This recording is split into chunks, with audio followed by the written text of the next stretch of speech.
everyone, and welcome to Sunup. I'm Lyndall Stout. This spring morning, we're talking about Oklahoma's wheat crop and any potential disease pressure as the crop continues to progress. Here's Sunup's Curtis Hare and our extension wheat pathologist, Dr. Bob Hunger. Well, it's that time of year in Oklahoma where wheat disease starts to spring its ugly head in our wheat fields. But Bob, we're not really seeing too much right now. No, we did see a little bit in January. Amanda, Dr. De Silva, she saw powdery mildew and leaf rust in the variety demos here in Stillwater. And so there was low levels of inoculum around, but then the freeze came and that set it back some. Does that typically happen, like will weather impact wheat disease in the fields? Oh, definitely. We had a fairly dry fall, and so there wasn't much disease and the wheat was small, and a lot of it was planted later. And sometimes we do get a pretty good epidemic, pretty good amount of leaf rust in the fall, but then usually the cold temperatures knock it back quite a bit. So but you are seeing a few things pop up, and there's some in this field right here. What are we seeing? Yes, there are a few things. This is Dr. Carver's dual purpose observation nursery, so it was planted quite early, and the taller strips that you see in it is a real susceptible variety to rust and powdery mildew, and that's where I really look for the diseases to occur. And sure enough, I'm seeing some powdery mildew in there, some septoria, and also some stripe rust, which I just found today. So for the producers that maybe planted a little bit later, do you think that might have help them a little bit in the fields where wheat disease could spring up? Oh, it could, but you know, there's a lot more to play in that because they want to make sure that wheat gets well established before it goes into the winter. And there was some pretty small wheat going into the winter, but I think I've heard Dr. De Silva say that she hasn't seen as much damage as she would have thought there would be, but a lot of that may be because there was snow cover too. So, you know, typically when we're thinking about wheat disease, you're always got your eye on Texas because it starts to move up north with those diseases. Are you hearing any information about what they're dealing with down there?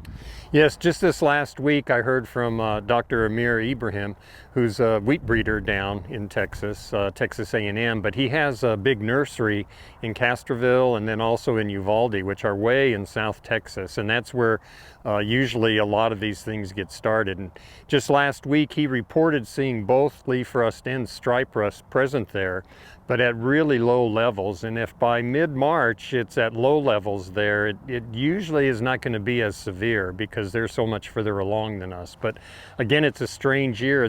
He said in his update that they had 18 inches of snow in Uvalde, which protected their wheat crop there, but they don't very often get that. What's some things you're going to have your eye on as the spring months kind of go into summer, close to harvest? Well, of course, again, we'll watch to the south and see what they're reporting. Gary Strickland and some others in southern Oklahoma have reported tan spot and some of those other kinds of diseases, but still no rust reports. But we have cool, wet weather that's going to get things started. And like I say, there are some low levels of powdery mildew and stripe rust now. So growers should keep an eye open because if a fungicide spray is needed, that's what would be needed to protect the yield that's there. All right, thanks, Bob. Bob Hunger, Extension Wheat Pathologist here at Oklahoma State University. And if you'd like some more information on fungicide applications, go to our website, sunup.okstate.edu.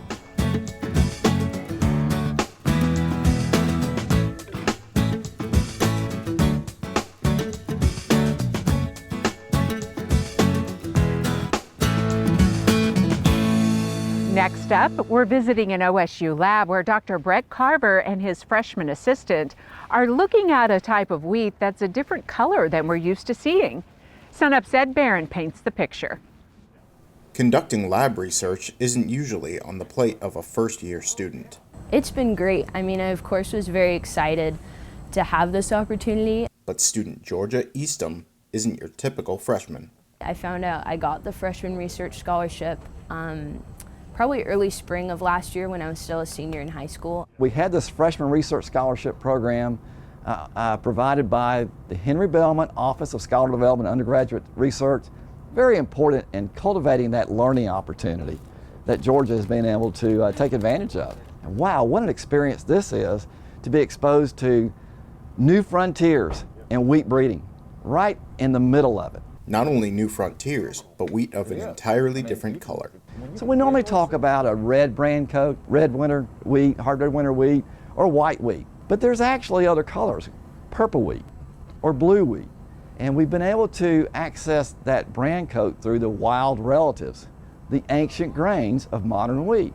Through research, Dr. Carver and his freshman assistant hope to discover the hidden benefits of wheat phytochemicals called anthocyanins. Anthocyanins are kind of pigment compounds in foods, and that's what makes things like blueberries blue, and it's that blue-purple color. So the purpose of this project was to first confirm that these purple wheat varieties have higher anthocyanin values, and then connect that to what we believe will be a higher antioxidant capacity within the wheat. When we talk about purple wheat, we just as well be talking about hard red winter wheat. It has to still do the same things. So we're going through the same process that we normally do with our mainstream germplasm, but this is not mainstream. Now we're having to come to this laboratory to do some additional analysis to make sure that we are picking up on some of those important health benefits that we think we might get from these phytochemicals. The purple varieties, or the varieties with a purple parent, do have higher anthocyanin values.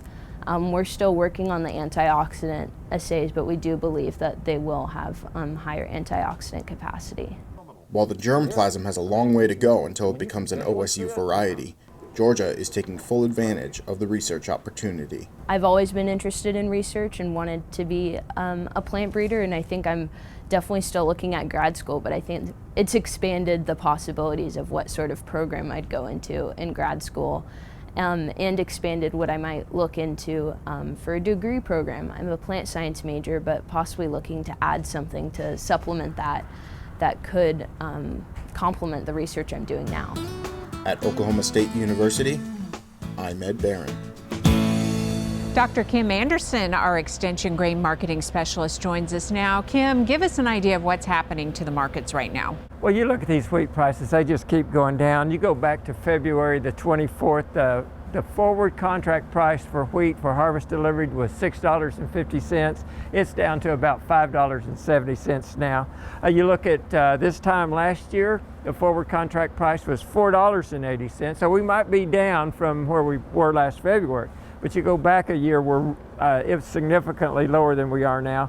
You look at how it ended up at harvest was $4.10 at the 20 harvest. So it's $5.70 for a forward contract now. It's $4.80 for a forward contract last February. It's $4.10 for the actual harvest price in 2020. One other thing that on those prices is if you look at the spread in price between the hard red winter wheat and the soft red winter wheat, a couple of weeks ago there was about an 18-20 cent difference, with hard red being below soft red.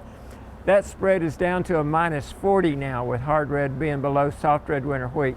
So the hard red winter wheat's been taking a beating over the last couple of weeks. I know that's kind of disappointing news, especially based on what we've heard the last few weeks leading up to this, but what are some of the reasons behind the decline? Well, I think one of the reasons is we had the freeze that drove prices up. You had other things going on in the market, but the freeze was big. 90% of Oklahoma's crop is rated average or better.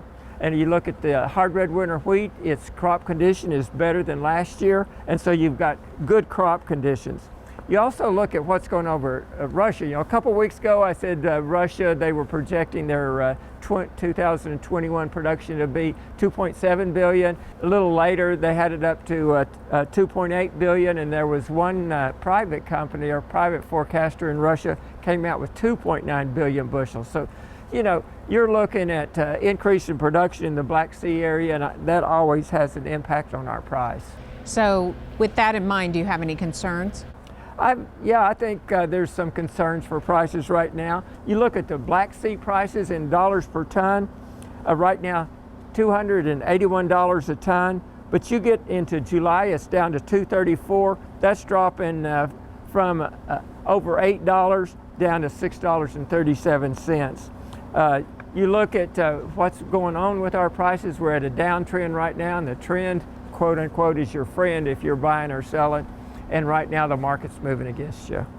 We're expecting a new planted acres report soon. What are you seeing there? Well, I don't think we're going to see any change at all in the winter wheat acres. You're looking at higher corn acres, maybe another 2 million acres of corn, and significantly higher soybean acres. What you got to look at there is, are the expectations met? The higher acres is already in the market. It's the difference that those actual numbers that come out next week, how they're different than our expectations. I'd say the market's got a pretty good handle on it right now. Considering some of these changes that you're analyzing, guidance for producers? Well, I think producers need to let price take care of itself right now.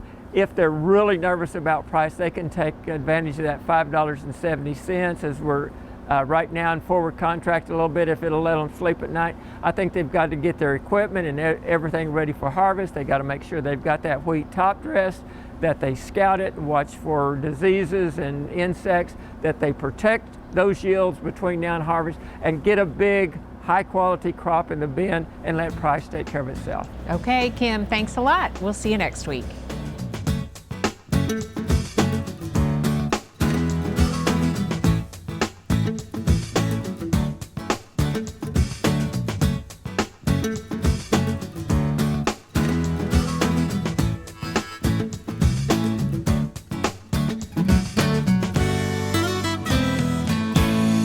Good morning, Oklahoma. We're out here at the Purebred Beef Cattle Center at OSU today. We've got beautiful sunshine. It's the kind of day that gets us excited about looking at spring calves and thinking about how those matings we made last year worked and thinking about marketing decisions on those calves down the road. Today we're going to talk specifically about genetic prediction and EPDs. So what is an expected progeny difference? By design, an EPD tells us how future offspring of a parent is going to perform relative to other parents in the breed registry. EPDs are the result of generations of those in the purebred seed stock industry collecting data and performance information on calf crops within contemporary groups, turning that into their respective breed association.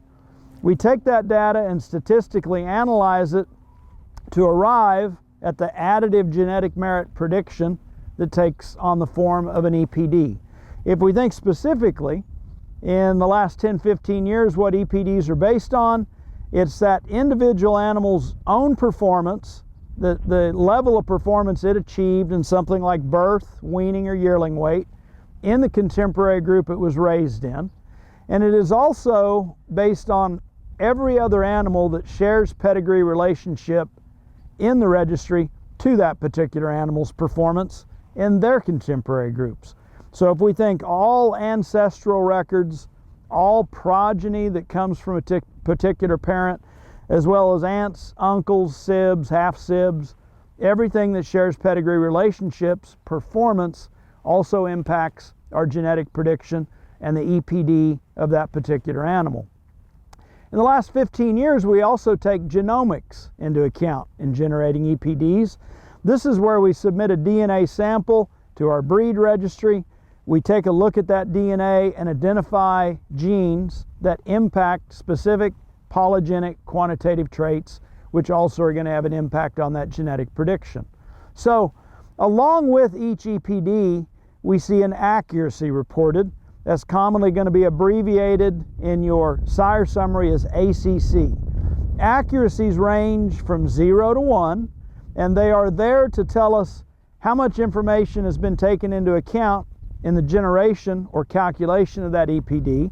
And accuracy values that get closer to 1 mean that we base those on more information, or more information has been taken into account in the calculation of that genetic value, and we can put more reliability in it. Again, as we think about animals that become parents, sire or produce a lot of progeny, animals that have been genomically tested, we're going to start to see accuracies that get up there closer to 1. If we think about an example of how to use EPDs, and for all the statistics and the long-term record keeping that go in and give us modern genetic prediction that is more accurate than ever before that we have available to us in the beef industry, EPDs are very straightforward in how to use them. If we take the trait of weaning weight, for example, and we compare two bulls, let's say we've got sire A who has a weaning weight EPD of 65 and compare him to sire B with a weaning weight EPD of 50, we take those two bulls and mate them to the same set of cows, we expect to see about 15 pounds heavier weaned calves in the sire group from sire A. So that's our overview of genetic prediction and EPDs. Look forward to seeing you again next week on Cow-Calf Corner. We're talking cattle markets now. So Derrell, what did the latest cattle on feed report indicate? You know, the March cattle on feed report showed that we do still have fairly large feedlot inventories. March 1st inventories were 12 million head exactly, and that was about 1.6% above where we were this time last year. February placements were about 98% of last year, as were February marketings, also about 98% of last year.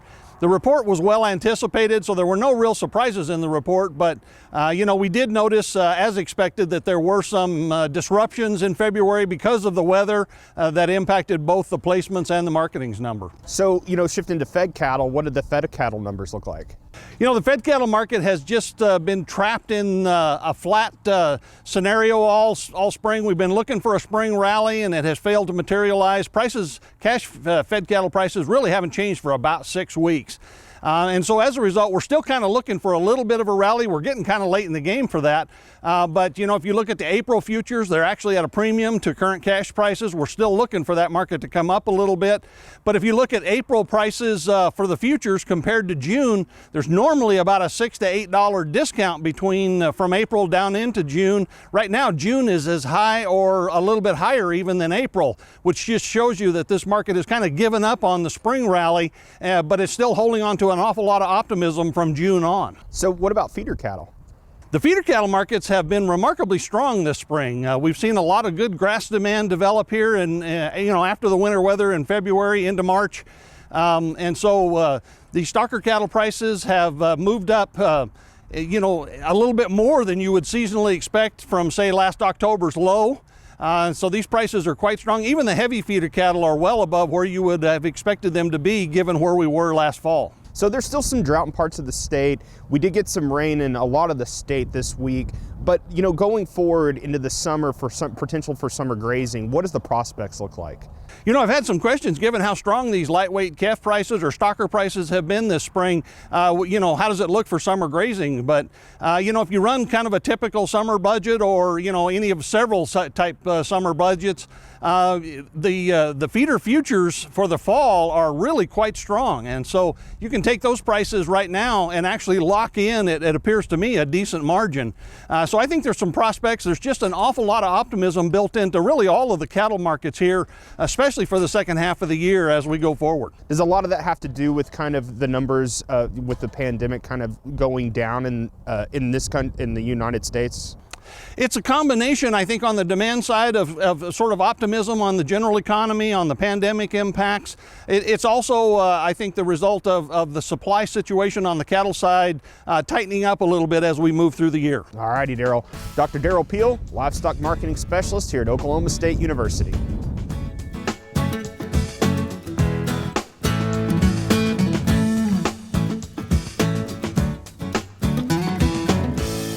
Welcome to the Mesonet Weather Report. I'm Wes Lee. We just completed our first week of spring and plants are starting to show signs of life. Spring crop planting season will also be in full swing soon as soils continue to warm. Recent rains have the state's soil moisture in great shape at most locations. The 7-day rainfall map from Wednesday morning shows rainfall at every Mesonet station. The heaviest rains were in northwestern Oklahoma, where parts of Woods and Woodward counties received over 3 inches. This added to soil moisture, and now almost the entire state has a dark green color on this 10-inch fractional water index map. This is an index where 1 is as wet and 0 is as dry as the sensor can read at 10 inches. Plenty of moisture should be available for planting at all locations except for the still very dry soils in Texas and Cimarron counties. This is the same map just 1 year earlier. We are at least as wet on the index scale currently as a year ago. April, May, and June are usually the three wettest months of the year, so if rains continue as expected, we are starting the year off in pretty good shape. But in Oklahoma, things can change quickly, and the next flash drought is always just around the corner. Now here's Gary with a look at the latest Oklahoma drought maps. Thanks, Wes, and hello, everybody. Well, we're talking drought again this week, and for a change, we actually have some pretty good news with very little bad news, so let's get right to it. Our latest drought monitor picture shows a much improved portrait across the southwestern part of the state, just a little sliver of moderate drought continuing in that area. All of the severe to extreme drought has completely been eradicated. Just have a little bit of abnormally dry conditions left surrounding that moderate drought area. And that, for a change, indicates areas going out of drought instead of into drought. We also had a good improvement up in the far northwestern panhandle, where we got rid of most of the extreme drought. We're still left with moderate to severe drought. But again, that's also an area that's seen some improvement with the rainfalls lately. The good news comes from the rains we've seen in March. We have had from a good 3 to 6 inches across much of the northwestern and northeastern part of the state, and at least hold off some of those drought areas from escalating across south central Oklahoma. Now, if we look at the departure from normal rainfall maps across the northwestern, basically half of the state, we do see surpluses in that region from 1 to as much as 5 inches, even a little bit more than 5 inches across far north central Oklahoma. Now, not as much out in the panhandle, but again, it was enough to create a little bit of improvement out in that region. Now, across the southeastern, basically half of the state, we see deficits of 1 to 2 inches down across parts of south central and southeast Oklahoma. So really a case of the haves and have-nots for March thus far. We are coming up on April, which is our 5th wettest month of the year, and then May and June, of course, are our 1st and 2nd wettest months of the year, at least for most of the state. So we have a good chance of seeing some relief as we go through the next 3 months and hopefully erase drought completely. That's it for this time. We'll see you next time on the Mesonet Weather Report. Finally today, talking poultry, Sunup's Curtis Hare looks at the research collaboration underway to deal with one of the biggest pests for the broiler industry. They may be the size of a grain of wheat, but for the broiler industry, these little guys are as destructive as they are gross. Research has shown that when you have a broiler house infested with the darkling beetle, that their energy costs are increased by 60%. So when we think about a true dollar value within the broiler industry, I mean, it could well be in the millions. There are 2 issues with the darkling beetle. It is a reservoir for pathogens such as E. coli and salmonella. The beetles feed on chicken feces, contracting pathogens, and the chicks eat the beetles, thus becoming infected. The second and most economically impactful problem is the larvae will move into the insulation of the walls in the broiler houses and eat out of space to pupate. Over time, more and more of these larvae eating out the insulation, you lose the R value of the insulation, and that's where the insulation damage comes from. For the past 8 years, Dr. Talley's research assistant, Brandon Lyons, has conducted extensive research on the darkling beetle. I am studying insecticide resistance and seeing how litter amendments, or these acidifiers that change the pH of the litter, interact, which can impact the mortality through our treatments of the birds. Broiler operator that has thousands of birds within a barn, then there's a lot of ammonia that's produced. So they're very cognizant of trying to keep that ammonia down. And so one way they do that is they add these acidifying agents, or what we call litter amendments. We want to see if we can combine what we use to acidify the litter to reduce the ammonia emissions in the house with insecticide, so we can find the best combination and the best treatment to kill the most beetles, basically.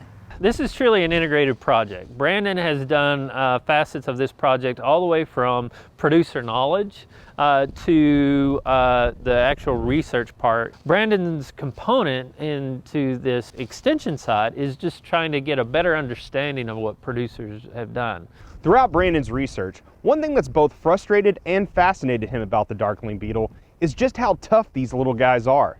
Typically when you do resistance bioassays, you're looking at mortality over a day or two, and Some of our treatments, you'll find that 100% of them are upside down. They look like they're completely dead. But if you go back to those same beetles 7 days later, they'll be walking around back to normal. We have this pest that not only can adapt physiologically by detoxifying the insecticide, but it can also behaviorally adapt and go away from certain areas where the insecticide has been applied. Brandon will be finished with his research at the end of the year. He says he's gleaned a lot, and there's promising roads for future research projects to go down. Appear to be some insecticides and litter amendments that, for whatever reason, seem to have high mortality. So that could be a direction that we can go.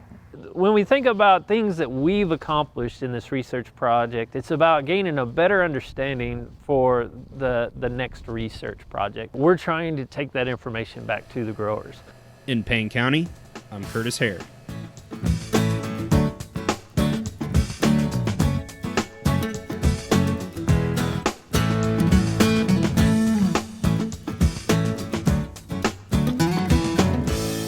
That'll do it for us this week. A reminder, you can see us anytime on our website, sunup.okstate.edu, and also follow us on YouTube and social media. I'm Lyndall Stout. Have a great week, everyone, and remember, Oklahoma agriculture starts at sunup.